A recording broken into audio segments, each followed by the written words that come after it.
Ayyee jaallanii fayyaa ta'aa ulfaadhaa eebilaa 15 kan baraa 2026 guyyaa yaadannoo gootota Oromoo baga geessanii baga waliin geenye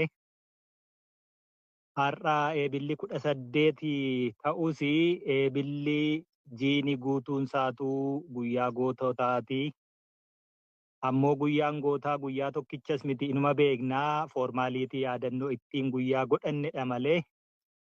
Kanaafuu baga geessaniin siniin jedha irra deebi'ee haasahaa dheeraallee hin qabu dhugaa dubbachuu fi eebila 15 dheengaddaa yeroo walitti dhufne jaallan mana keessa turanii miseensonni qondaalonnii fi hoogganoonni waraana bilisummaa Oromoo haasahaa garaa garaa taasisaa turanii sana walumaanuu caqasaa turre haasahaa sanarratti dhaamsi silaa ilma Oromoo intala Oromoo abbaa fi haadha Oromoo kan qabsoo bilisummaa Oromoo keessatti waan barbaadu beeku waan barbaadu argachuuf ammoo waan silaa barbaachisu hojjechaa jiruuf dhaamsisaan dabarsanii gahaadha. Har'a guddoo keessa deebi'uuf irra deebi'uullee na hin barbaachisu. Kanaaf dheengadda akka gaariitti waliin turre akka gaariitti waliin yaadannoo kana ammoo akkuma mana keessaa kaastanii eeboo darbatamaa jiru kanaa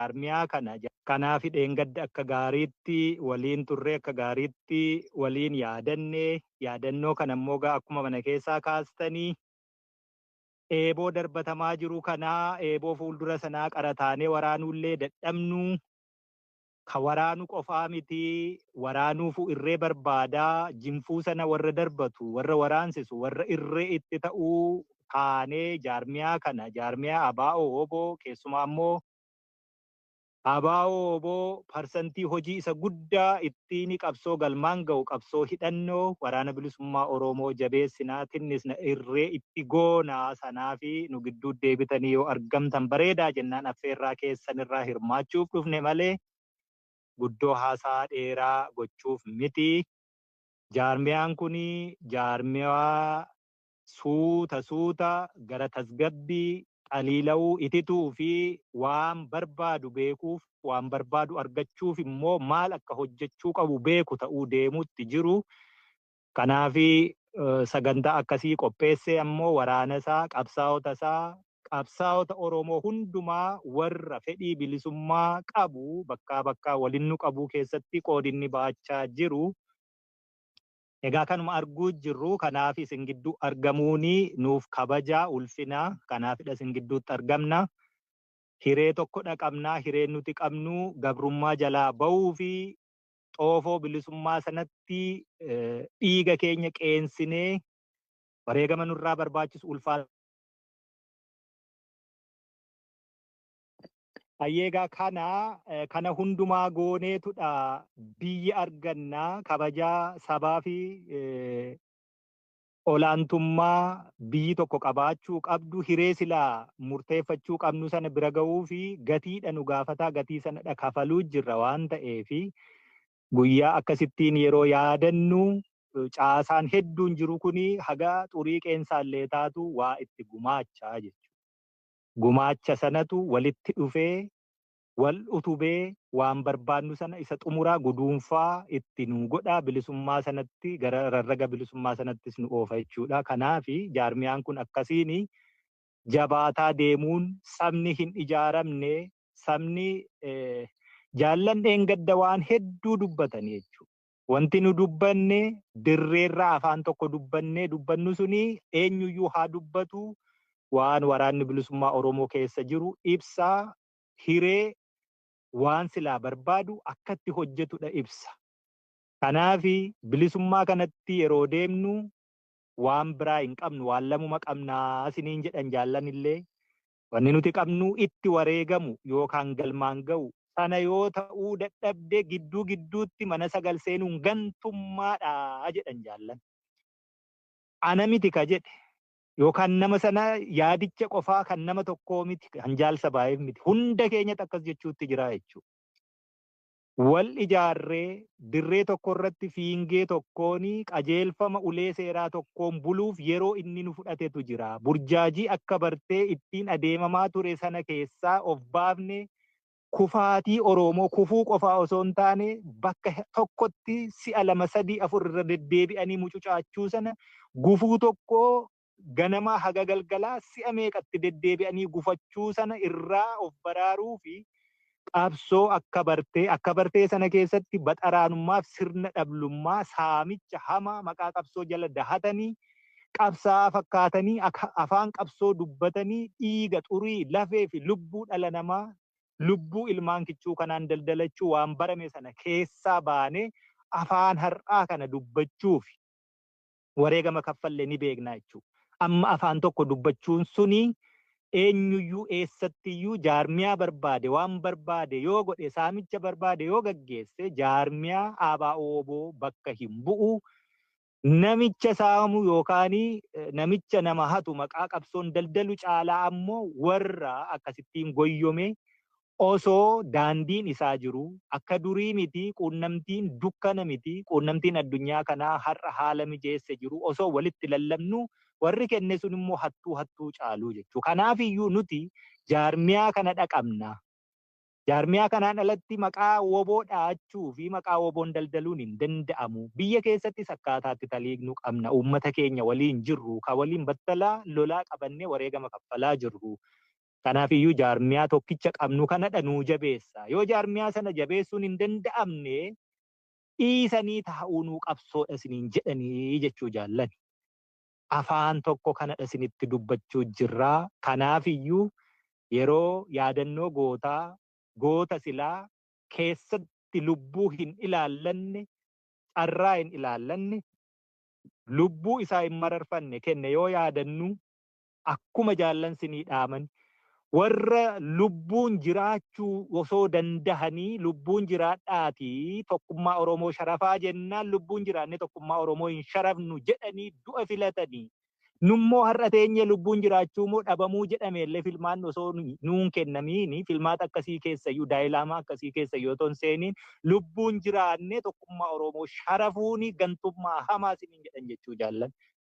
Yoo dhaggeeffattaniitu ta'e, yoo dhageessaniitu ta'e, yoo gurratti simseeneera ta'e, sammuun sin qabateera ta'e, kana caalaa wanni isinitti himu hin jiru waraanni bilisummaa Oromoo qondaalli isaaf hooggannisaa jechuudha.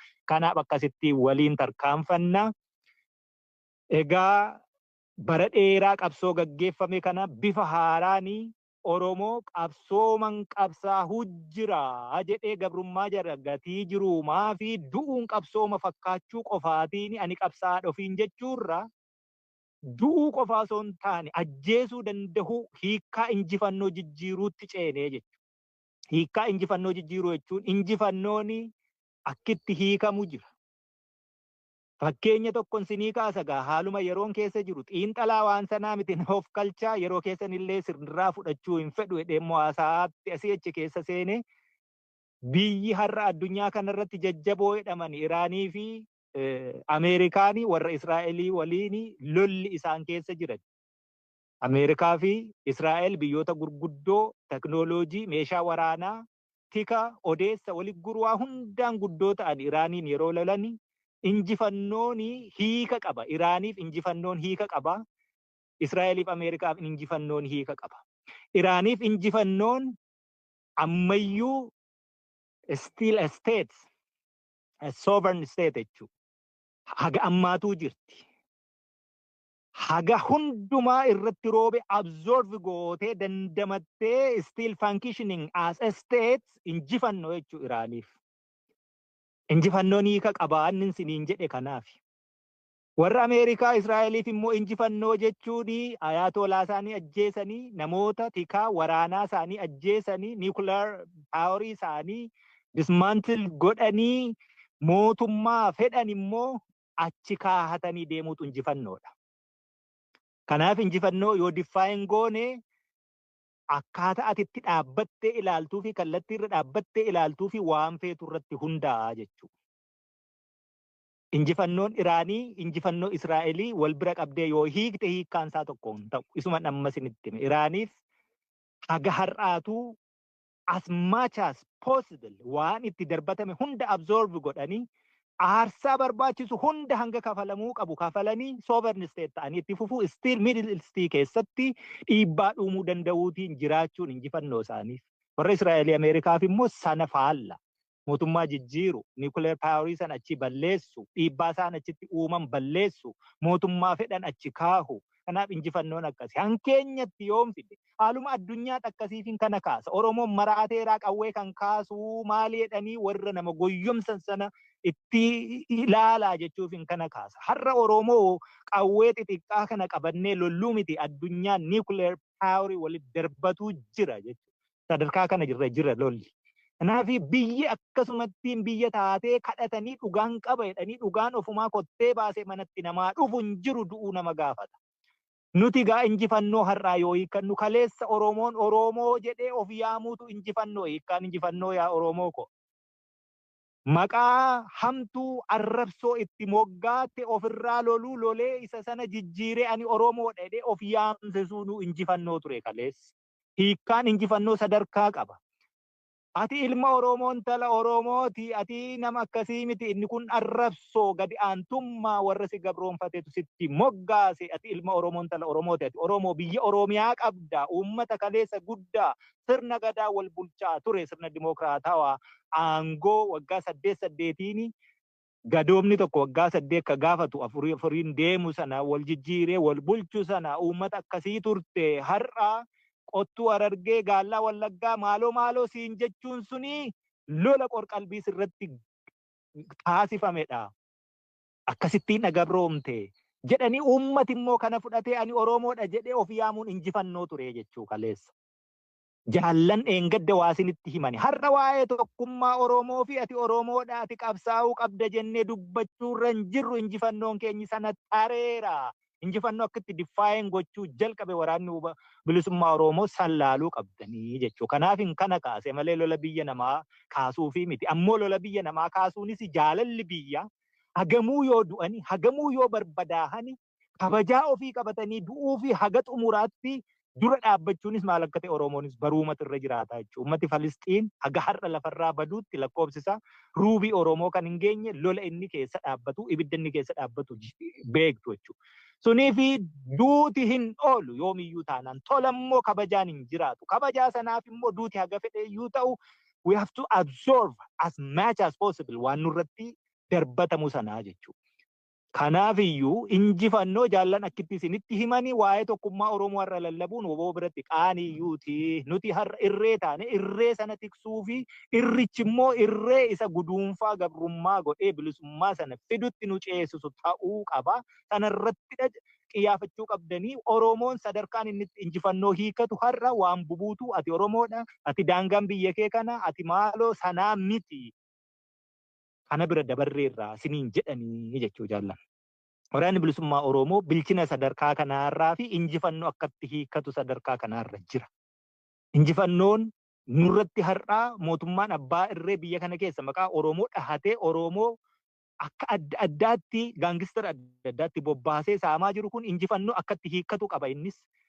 Kaleessa guutummaan guutuun nu balleessee guyyaa 15 ji'a 2 ji'a 3tti nu balleessee nu tohatee maal godhee akkas godheen jechuun injifannoo isaati. Nu balleessuutu injifannoo isaa ture. Har'a gadi bu'eera sadarkaa sanarra hin jiru.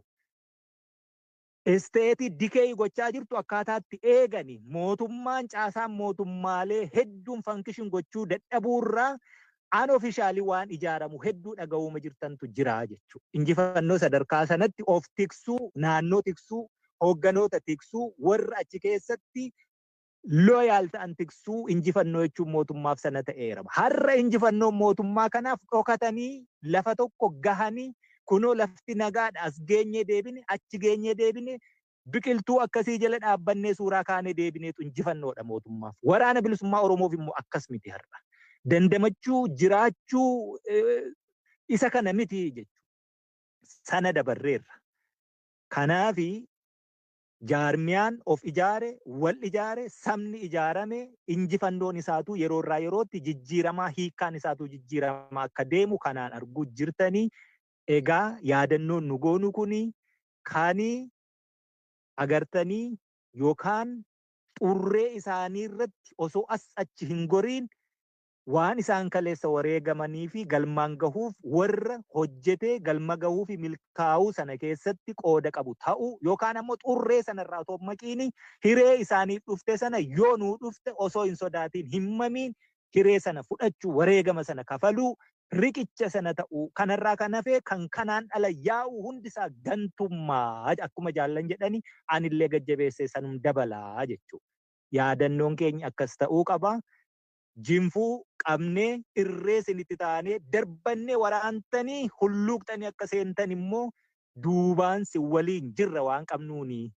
Hundi qawwee qabateen dhukaasu, hundi eeboo sanan darbatu jettan immoo eeyyeen bakka jirtan hundumaatti kunoo bifa mul'ataa ta'een, bifa dhoksaa hin qabne, bifa irra dibii hin qabne mul'ataa ta'een waraana bilisummaa Oromoof kunoo waan hangasii akkasitti jaarmiyaan akkasiin of ijaare godina gamtaa gurmuutiin akkasiin of qindeesse gumaachee jettanii hanna hin qabne, dhoksaa hin qabne akkasittiin accountability ifaa ta'eetiin waan nu gumaachitanis inni kunis ulfaadhaa hanna kaleessa jibbine sana akkaataa itti dhoksaa gola keessa deemanii maqaa qabsoon daldalanii dhiiga maqaa dhahataa lafee maqaa dhahataa lubbuu maqaa dhahataa qabsoo Oromoo irratti hin jiree silmii ta'anii jiraatan sana kuttanii nurraa gattan waan ta'eef kan hafes yoo jiraate eebbi keessanuu eebba sana keessatti warra gaangiriinii ta'e nurraa kaasi yaa rabbi jettan haqa sanaan deemna warri akkasii yoo jiraate illee jiraatu jechuudha. Ayyaanni Oromoo san baatu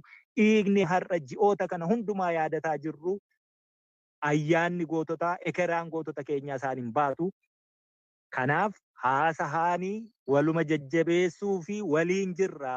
Keessummaa jettanii kabajjanii nu yaamtanii hafuu hin dandeenyu. Lola kamuu haalli kamuu yoo jiraate jechuu maaf dhufne malee hojiin keenya lafarratti hojjenna. Amajji tokko yaadattuu waliin dabarsine waan hedduu jenne namni hedduun qodaa keessaa bahee iyye. Garuu gaalichi akkuma gaafa amajji jedhee ammas irra deebi'een jedha. Hojii isaatti fufee injifannoodhaan walitti deebi'ee dhufee har'a waan gochuu qabdan kana gochuuf xiiqiidhaan walitti dache. Inni gaafas qodaa keessaa bahee otoo maqaan dhahamiin otoo yaamamiini abbaan of beekaaf o'owwaate suni meerra eessa gahe homaan goone kanaan nama caallaa jechuudha. Jaarmiyaan kun kanaan nama caala. Jaarmiyaan abaaboo huboo biyya alaa kanaan nama caala. Hojii hojjeta lafarratti. Qilleensa irratti yoo namni waa odeessu lafarratti maal gochuu dandahaa jedhii gaafu. Isa sana kan barbaachisu. Qilleensuma odeessa taanaan deebiitti hin kennin. Innuu ofiisaa du'a. Ofii dikee godhaa jechuu akka steetii Itoophiyaa. Itti dhiyaanneerra jaallan. Itti dhiyaanneerra. Akka itti dhiyaanne immoo hiikkaa injifannoo keenyarraa hubachuu dandeessu. Injifannoon garuu lola injifachuu fi waraana moohachuun immoo gargari jechuudha. Being victorious in a battle and winning a war garaagarummaa guddaa qaba. Injifannoon amma jennu kun yoo tiksinee moo'icha waraanaa sana dandamachuu sanarra dabarree injifannoo sana dandamannaa ittiin amma dhufaa turre kana irra dabarree moo'annaa waraanicha guduunfuutti deemuuf immoo waan hojjetamu nuuf jiraa jechuudha. Overnight roomin ijaaramne garuu overnight kufuu dandeessi ta'a. Kanaaf biyya akkitti ijaarratan akkasi. Injifannoon amma hiikkaasaa himaa jirru kuni mucucaateen harkaa bahee moo'icha waraana sana guduunfuu nu hanqisuu danda'a waan ta'eef hojiin keenya ammayyuu guddaa fagoo. Hin mugiina, hin rafiina, daandiirra hin dhaabbatiina. Waan guyyaarraa guyyaatti hojii manaa nutti kennani gaangistara ijaaranii ebeluun akkas jedhee sirbee deebii kennuu fi qabnaa none of our business sana miti. Nuti waan kana iddoo tokkotti qabee fuudhee qodaa tokko keessa kaa'ee balbalatti cufu gabrummaa sana guduunfuutti bilisummaa sana sabaaf fiduutti mootummaa uummataaf ta'u ijaarrachuutti biyya sabaaf taatu Oromiyaaf taatu Oromoof taatu Oromiyaa ijaarrachuu irratti hojjechuu jirra waan ta'eef waan namni hojii manaa nu kenne karaarra dhaabbatee akka daandiirra dhaabbanne silaa gaara yaabbachuu qabnu mudhii geenye yookaan jala dhaabbanne akka boonyu nu taasisan sanaaf deebiin kenninaa jechuudha.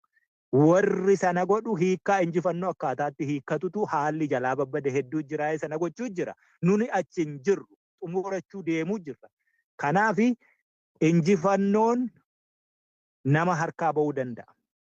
Lola har'a injifachuu dandeessa, diinnis injifachuu danda'a.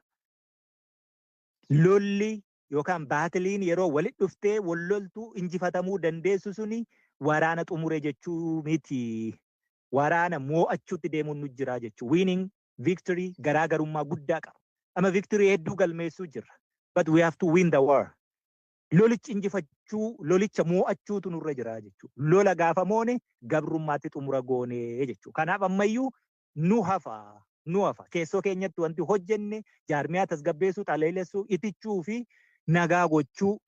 Accountable jaarmiyaa ta'e wal dhaga'u wal jala yaa'u waraana wal dhaga'u wal jala yaa'u uummata isaa waliin caaseffama walitti tolfatee hojjetu tolfachuun wareegama guddaa nu gaafate suniyyuu amma erga isa calalannee isaaniif nuyi jechuurra erga geenye keessoon keenya xaliila amma immoo isaaniif nuyi gidduu lola jiru jira jechuudha. Suni moo'icha isarraa xumura lolicha guduunfaa itti gochuu ta'uutu irra jiraata waan ta'eef ammayyuu wanti nu hafu guddaa hojii jabeessaa lafarratti hojjedha. Nan gabaabsa jedheen na harkaa futta'e na of galchaa siniin jedhaa fayyaa ta'a horaa bulaa deebanaa injifannoon uummata Oromoof.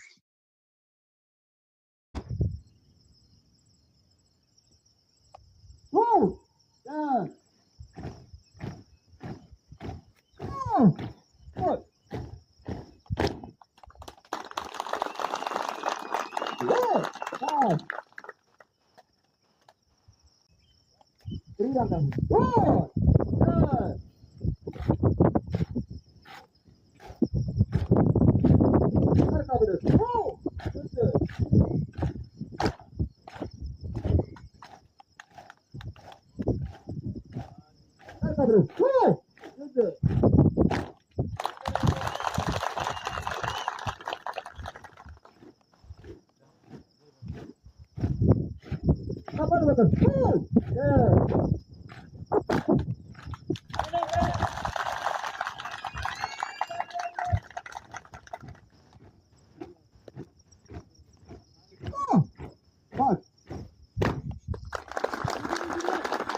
Seenaa ta'uu biyyaaf saba isaatiif seenaa ta'e kana. Kanaaf eebbifamtoonni guyyaa har'aa kun seenaa jireenya kee keessanitti lammaffaa dhalattanii waraana bilisummaa Oromootti maqamuu keessanii fi bakka lammaffaa dhalachuu keessan isin qaqqabsiisa isiniin jedha.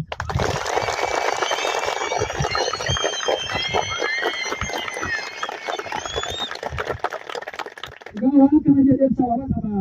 Ilmaan Oromoo fedhiin alatti irreen butamanii impaayera Itoophiyaa keessatti sirna mootummaa abbaa irree tiksuudhaaf moraa leenjii galfamanii fedhii isaaniin alatti dirqamanii barcuma mootummaa abbaa irree aangoo irra jiru Abiyyi Ahimad tiksuuf baddaa fi gammoojjii keessatti baadiyyaaf magaala keessatti kanneen waraana bilisummaa Oromoo lola gaggeessanii du'an hedduu isaanii ni jiran. Isaan kun hundi isaanii warra seenaa hin qabnee fi warra waan du'anii hin beekne warra garuu fedhiin alatti irreen butamanii sirna tortoraa kana tiksuudhaaf warreen lubbuu dhaban hedduu isaanii ilmaan Oromoo carraa waraana bilisummaa Oromootti makamanii loluu yookaan loltuu bilisummaa ta'anii argamuu hin argan. Kanaaf isin ijoollee Oromoo keessaa warra carraa jalqabaa argatee loltuu bilisummaa yookaan harree qabsaa'ota Oromootti makamee qabsoo bilisummaa uummanni Oromoo gaggeessuuf waraana bilisummaa Oromoo gaggeessuudhaaf guyyaa kana argattaniittani ammas isin carraa qabeessoon isiniin jedha.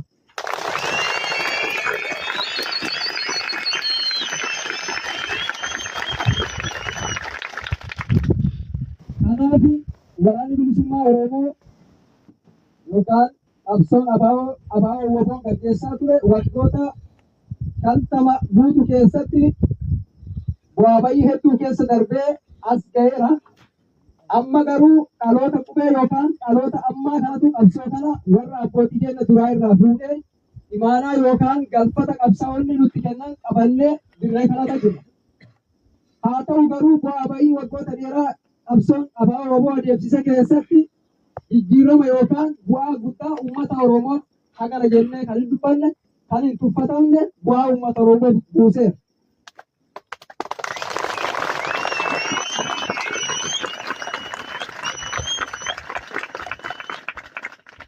Kanaaf qabsoo kun qabsoo akka salphaatti ilaalan osoo hin taane qabsoo wareegama ulfaataa waggoota 50 guutuu keessatti ilmaan Oromoo sabi Oromoo lubbuu qaalii jijjiirraa hin qabne qabsoo kana kennanii asiin gahan wareegama dhiiga qabsaa'otaa fi lafee qabsaa'otaa qaqqabee fi kutuuterra dhaabbanne yeroo qabsoo kana ofitti fudhannee qabsoofnu imaanaa guddaa yookaan immoo hadaraan guddaan uummata Oromoo nurra jiraachuusaa dagatuu hin qabnu siniin jedha.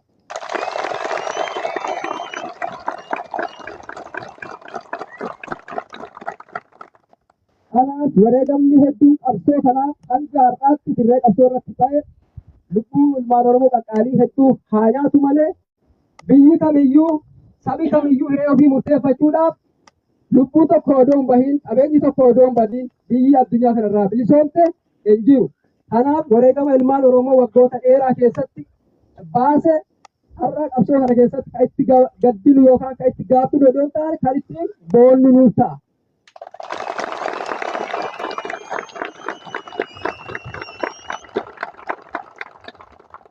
Har'as borus wareegama guddaa baafnee lubbuu qaalii qabnu saba Oromoof dursa kennine odoo lubbuu keenya hin qusatin odoo qaama keenya hin mararfatin lubbuu keenya odoo hin mararfatin bakka wareegamni lubbuu nu gaafatetti dhaqnee lubbuu keenya kennine qabsoo bilisummaa Oromoo gara duraatti tarkaanfachuu keessatti uummata Oromoo sirna gabrummaa cunqursaa jalaa baafnee sirna bilisummaa fi walqixxummaa itti baasuu keessatti wareegama bakka qabsoon isin gaafattetti dirqama qabsoo Oromoo ofitti fuutanii bahuudhaaf yeroo kamiyyuu caala qophiidhaa isiniin jedha. Akkasumas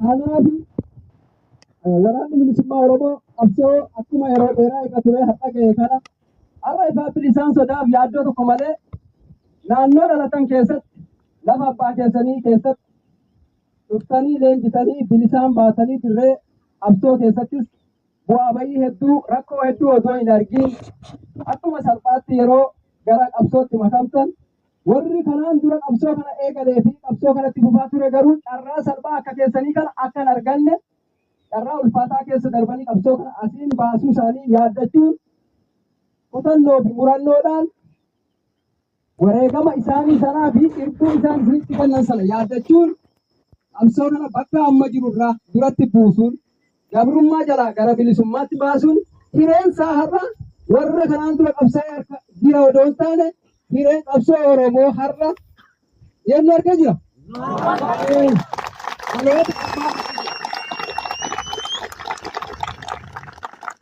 Dhaloota ammaa harka jiraa jechuudha. Warri qabsoo eegalee har'a kanneen jiranis kanneen hin jirres hedduun isaanii jiraachuu malan. Har'a garuu qabsoon Oromoo deemee harka kee galeera si dhaqqabeera. Yeroo si dhaqqabe kanatti garuu nama hadaraa fi imaanaa namaaf baatu waan ta'eef namni hadaraa of harkaa qabu immoo hin boqotu, hin taa'u, hin rafu. Hanga waan baate sana bakka dhaqqabe sana dhaqqabsiisutti imala isaa karaa isaa itti fufa. Qabsoon kunis bakka galmasaa isa xumuraa hin geenye. Bu'aa bayii hedduu deemee asaa ga'u malee bu'aa fi faayidaalee garaagaraa jijjiirama guddaa Oromoof Oromiyaadhaafis haa argamsiisu malee waan manaa ba'eef garuu haga ammaatti manii barbaadamu qabsoon kun hin rukunne. Kanaaf hanga bilisummaa fi walabummaan Oromiyaa mirkanaa'utti qabsoo kana duratti tarkaanfachiisuuf lubbuu odoo of hin qusatiin dadhabes beela'es odoo hin jedhiin dheebodhes odoo hin jedhiin odoo hin nuffiin qabsoo keessattis odoo haamilee hin dhabiin abdii guutuudhaan qaamaa qalbii guutuun dirqama dhaabsitti kenne fudhattee bakka dhaqisiin jiranii fi bakka lol isin jiranitti loltee uummata Oromoo irraa sirna kana kaasuu fi ichoominaan hojjechuu dhaabdan isiniin jedha.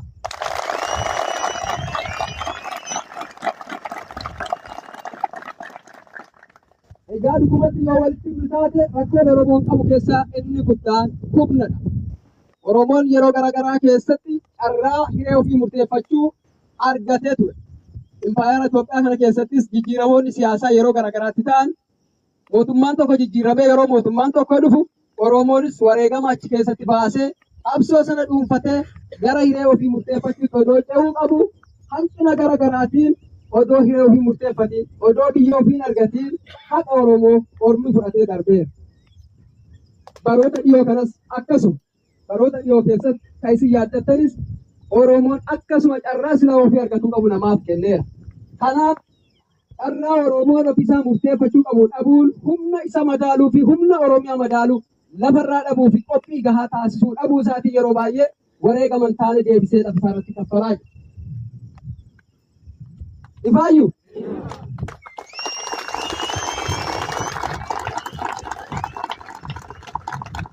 Kanaaf addunyaa kanarratti akkuma argaa jirtan warri humna qabu warra humna hin qabne qabsee jiraata. Addunyaan kan nama humna qabuuti. Nami humna hin qabne, nami waraana hin qabne, nami waraana biyya isaa eegu lammii isaa tiksu kan hin qabne yeroo hunda miidhamaadha. Kanaaf Oromoonis humna Oromoof Oromiyaa madaalu yoo qabaatte diinni Oromootti roorrisee lafa Oromoof qabeenya Oromoo fudhatee Oromoo akkuma duriitti cabsee gabroomsee hiraarsee ajjeesee hidhee saamee jiraachuu barbaadu ofirraa dhowwachuu ni dandeenya.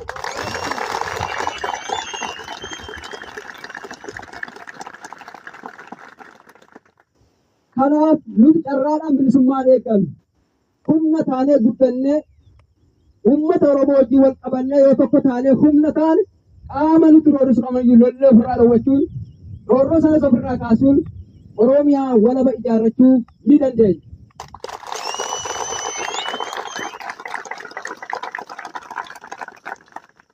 Egaa humna ta'uun waan hedduu of keessatti haa qabaatu malee sadarkaa duraatti diina Oromiyaa irratti nurra roorrisu ofirraa kutuun Oromiyaa irraa kaasuun Oromoo sodaa fi tokko malee yaaddoo tokko malee hireessaa akka murteeffatu taasisuu keessatti qoodi waraana bilisummaa Oromoo qabu qooda olaanaadha.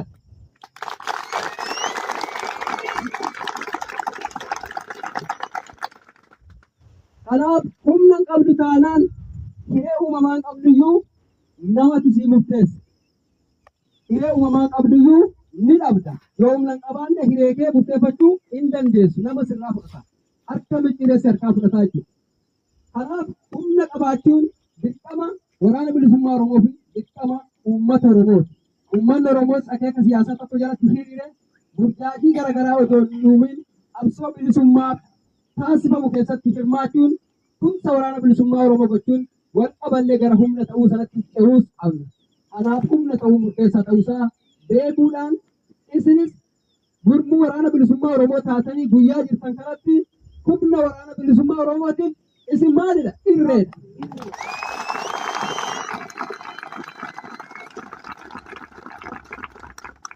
Kanaaf kaleessa qabsaa'onni hedduun sababa garaagaraatiin dirree qabsoo keessaa dhabamuu danda'u.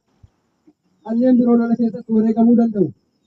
Lolli loladha, waraanni waraanadha. Namni nama lolu kun isaa waan ta'uu qabu, waan diinni ta'u si mudachuu danda'a. Kanaaf bakka hir'atee fi bakka banaa ta'ee bobaa waraana bilisummaa Oromoo jalatti hir'ate har'a tuuti namaa kun dhufeera jechuudha.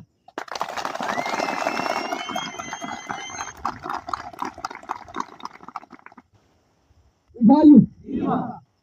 Kanaaf dirree qabsoo keessatti obsa nama barbaachisa. Hanga leenjii dhuftan kanatti waan garaagaraa arguu dandeessan. Borus immoo yeroo dirqama garaagaraa fudhatanii waraana bilisummaa Oromoo waliin bobbaatanitti bu'aa ba'iin dirree qabsoo keessatti mudatu hedduu jiraachuu danda'a. Qabsoon daandii qajeelaa irra deemu warraaqsi bu'aa ba'ii qabu. Yeroo tokko ol kaataa, yeroo tokko gadi buuta. Yeroo tokko humna taatee ol baata, yeroo tokko humna sanarraa deebitee duubatti deebita. Hundi bu'aa ba'ii qabu. Yeroo injifattus jira, yeroo injifatamtus ni jira. Ifaa miti. Kanaaf yoo obsan qabaatiin garuu meetira tokko tarkaanfachuu hin dandeessu. Yoo obsan qabaatiin uummata Oromoo bilisa baasuu miti, ofis bilisa baasuu hin dandeessu. Obsi daandii milkaa'inaati. Obsi daandii ittiin qabsaa'onni cittanii gara bilisummaatti dhaqanidha. Warri obsa qabu waan hunda keessa darbee, bu'aa ba'ii hunda keessa darbee, rakkinas keessa darbee, waraanas keessa darbee waan dura isaa jirutti dhufuu danda'a. Yaadachuu dandeessan. Qabsaa'onni hedduun isaanii yeroo abdii kukutatanii harcaan arguu dandeessan. Warri immoo obsee hafee keessa darbee ammallee waan haaressa dura isaatti arguullee jira. Isinis dirree qabsoo keessatti waan isin mudatu kamiyyuu Oromoof ta'ee isin mudatu. Yookaan immoo waan ati waraana bilisummaa Oromoo taateef si mudatu.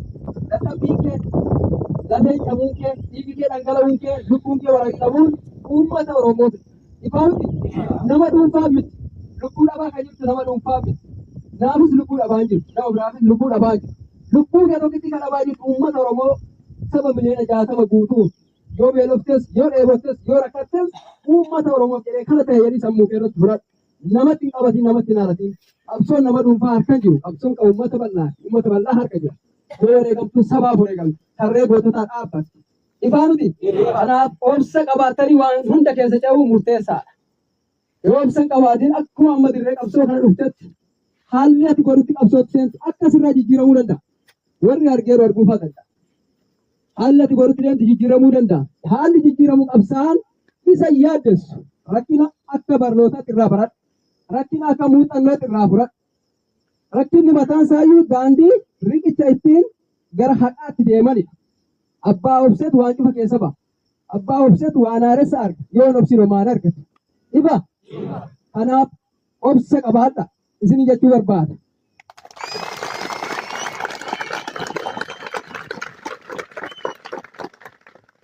Kanaaf dhumarratti yaadi gabaabduu isiniif taa'u uummata Oromoos erga qabsoomna taate uummata Oromoo fedha lubbuu keenya ta'amu taate uummata kanaafis nagaasaaf dhaabbachuu rakkina uummata kanaas haga dandeettii kee waan beektuu bira dhaabbachuu uummata kanaaf barachuu jaalachuu ofitti qabuun dirqama keenya.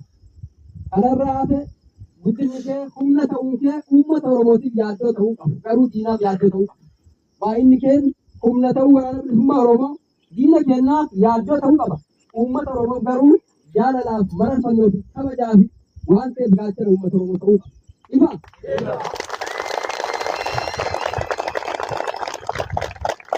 Uummata Oromoo karaa waraana bilisummaa Oromoo keessa ba'e gammachuuf jaalalaaf abdii ofirratti horachuu dhalatti mufannaa fi jibbaa fi hiraarsi uummata Oromoo irraa hin eeggamu.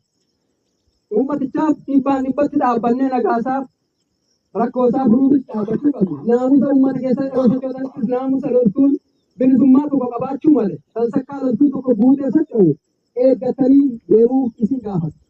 Kanaaf har'aa boodatti isin hundumtuu haadhi mamaarraa gara miseensa waraana bilisummaa Oromootti ceetanii tuutatti.